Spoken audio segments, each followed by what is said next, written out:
And a lot of people today, you can hear it on sort of National Geographic, especially around Easter time. They have those shows where it talks about Jesus. Did he really rise from the dead? And a lot of people will say things like, well, the early Christians, they just believed that Jesus was a normal guy, a religious teacher, and then over time, the church began to sensationalize the whole story. And by the 3rd century, the 4th century, you had people that were saying that Jesus was God, that he was eternal.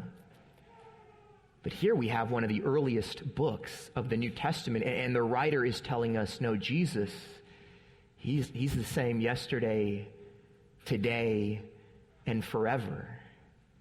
This is what the Christians from the very beginning have always believed and always embraced. Back at the beginning of the book of Hebrews, if you've been with us for a while as we've been going through this book, you might remember that in chapter 1, the author quoted Psalm 102, and he applied it to Jesus. In Psalm 102, the psalmist says, God, the heavens are the work of your hands. They will perish, but you will remain.